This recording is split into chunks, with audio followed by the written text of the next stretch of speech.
Hello, I'm Phil Svitek, 360 Creative Coach, and welcome to my review of Together. Not to be confused with Together, Together, which is another movie that I also love. Now, just by that in itself, you can probably already tell that I really enjoyed Together.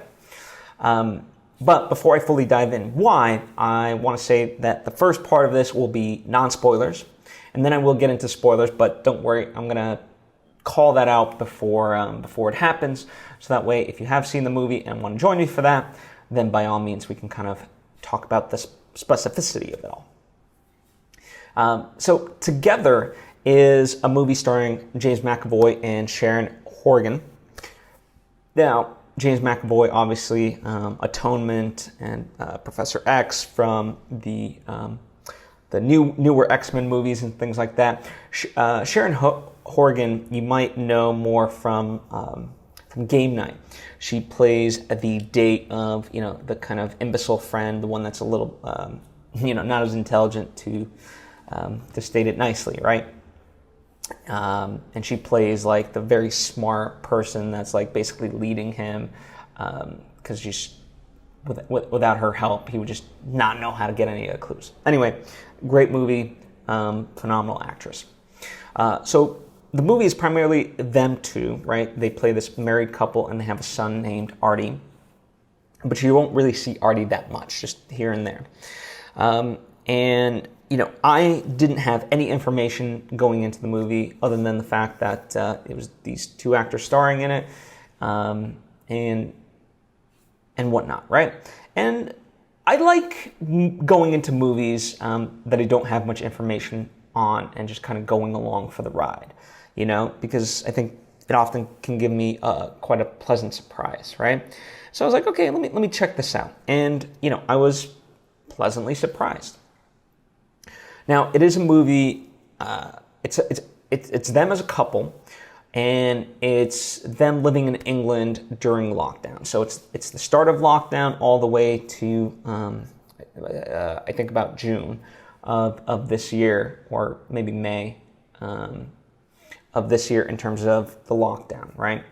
So right off the bat, this movie's not going to be for everybody, in the sense like it's not ultimately a COVID movie because it's, it doesn't venture out into the larger world and things like that, but COVID is very much ever present, right? Ultimately, it's about this couple that's just kind of grappling with, do they love each other? Do they not? Should they break up? Should they not? Obviously there's a lot of chemistry there together, but there's also a lot of vitriol and stuff like that. And now it's just, set into the back. It's like, if it wasn't COVID, it could be anything else, right? They would still be facing various problems of this nature. Just COVID, in that sense, exacerbated it because it forced them to deal with these things head on. So in that sense, that's kind of the general basis of the movie. But that doesn't do it any justice. Really, it's a masterclass in acting, because a lot of these things play out pretty much in, like, they're almost like vignettes, right? So, you kind of check in with this couple every, couple of beats, like milestones or whatever, during the pandemic, and you kind of see where they're at. And, because in that sense, there's not a lot of scenes, right? And so the scenes that happen are quite long, and they're pretty much, a lot of them are played out in like one take. You just have one camera angle and boom, it goes. And sometimes it cuts and things like that, but generally, like, it allows them to go. And they're just so captivating. Like, they really embody their characters right from the first second of the film. You're just captured by their presence, and that's why I call it, like, it's a masterclass in acting, because they are phenomenal. And the fact that, like, they memorize these lines, and not only do they memorize these lines, they like live these lines, they embody these lines, they embody these characters. It's just phenomenal. Like, there's not a beat that is ever missed. You know, every moment is taken to its extreme, and it has full weight of what they're trying to accomplish. So it's just it's just ultimately phenomenal, you know. I mean, the camera does move around and things like that, so like a lot of credit to the DP as well for capturing it in a unique way, so it doesn't feel stiff of like, okay, let's just place the camera down here and just let them go in terms of it being a wide shot or something like that. No. It's not that. So yeah, kudos to the cinematographer. Also the writing, like there's a natural build up to, you know, kind of this climax within the film, you know, and where it leads to and how it gets there is very unexpected, you know. Like there's just, you know, for a movie, the reason why I don't call it like a pandemic or COVID movie is because it's full of life, you know. Ultimately, like, you get moments of humor, you get moments of joy, and you see the vitality of both of them in spite of these circumstances. And that's really what I certainly was drawn into as far as everything. You know, the fact that like they can, you know, make humor out of it. And of course, some of that is, you know, them masking because they don't want to talk about, you know, they don't want to talk about the darker stuff. You know, they're certainly avoiding some of the stuff, but nonetheless, it plays true. You know, it's honest in that way. So, yeah, for all those reasons, I highly encourage you. You know, if everything that I've said sounds appealing to you, to check it out. I would love to learn more about the production side of, you know, how this came to be, how it came to be written, because I think the writing itself is, you know, this doesn't work without the writing either. So, so I think it's phenomenal. Like, just all things being considered, you know, everything is firing on all cylinders. All right, so getting into spoilers, you know, one of the interesting techniques about all this was the idea that the camera is a character. And perhaps I could have talked about this in the non-spoiler stuff, but, you know, for me, I certainly didn't know that was going to be a part of it. And it was interesting because of how it plays. It's like, obviously, they're talking to the camera. Like, you're well aware of the artifice because, you know, they're obviously always talking about the kid in front of the kid and things like that. So all these different things are happening. And they're kind of recounting their experience. And in that way, it's very intriguing how that plays out. And especially, like, it allows for the moments, you know, I think James McAvoy, he gets his, you know, solo monologue first, and then Sharon gets hers a little bit later. And so in that sense, they both get, like, their time to really shine as solo artists. But yeah, without sort of that technique, it wouldn't work. And I thought it was great, like, you know, just in that first one, seeing James McAvoy talk about asparagus and him growing asparagus and why he wanted to grow asparagus, you know, and smoking that cigarette and just kind of utilizing it, like, even when the damn thing won't light, you know, he really makes it part of the scene and never breaks character.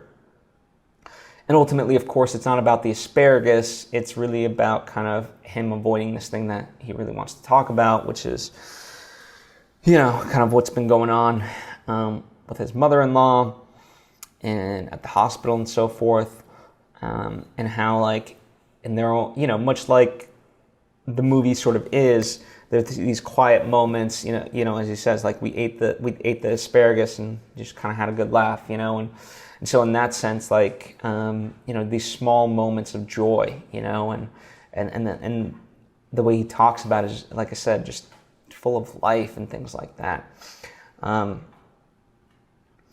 And, you know, for Sharon, like, I thought one of the more powerful scenes was when she does come back, you know, after having seen her mother and knowing that, like, basically, you know, she died, but she wants to input the temperature, and he keeps saying to her, like, it's you know, what's the point, you know, but she so desperately wants to do it, And of course, she says like, hey, don't hug me, like I have to self-isolate, and, just the pain of that, because he is someone, like he wants to be there for her, even though he's like kind of like been a piece of shit for a lot of the time, but there is that love there all the same, and he wants to be there to be able to comfort her, especially in this moment.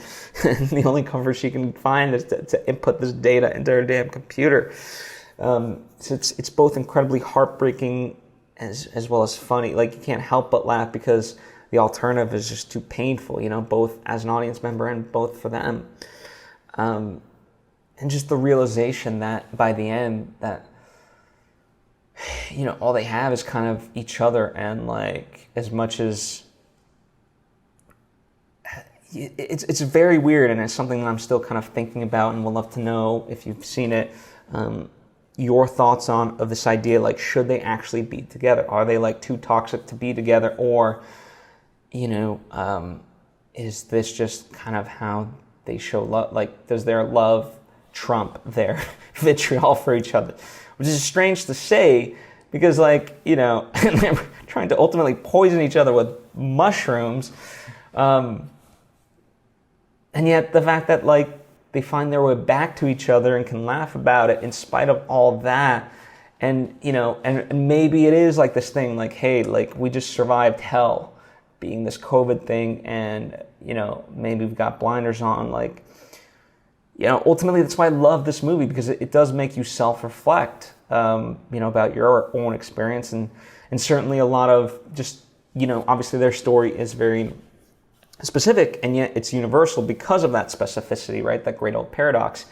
And so, I sort of look back at, my life when quarantine first hit, and like what was going through my mind, similar to some of the thoughts that they might be thinking, and then how they spend Christmas, and how they kind of go about things. And, again, the idea of like not being able to be there when a loved one is passing away, and, them which led to one of the more interesting scenes of them talking about like the funeral, and like the juxtaposition of, for her, like it was a great day because she didn't have to worry about the catering and all that shit. And for him, he was reminiscing about the idea that like you take all these things for granted because it distracts you from the pain. And so it's interesting to, because they weren't really paying attention to each other, how different they ultimately were. So it's just a movie that forces you to really consider things and think.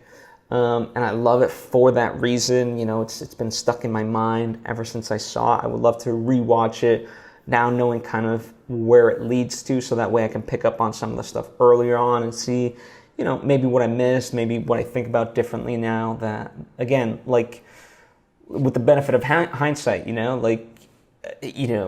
would, like, just in general, I would do things differently in terms of the pandemic based on the information that I know. But again, like all of us, we were doing the best that we could at any given moment. We still technically are. It's just a fascinating look to me, and it is a COVID movie, but it's not a COVID movie. Like, that's what's so fascinating about it. So yeah, those are my thoughts. Like I said, I'm very curious for you to share yours. If you have questions, by all means, ask those. If you talk about spoilers, just call it out, before anything, so that way we don't ruin the movie for those that haven't yet seen it. But thank you for taking the time to tune in and listen to my thoughts. Now, please share yours. I appreciate you. Hope to see you next time.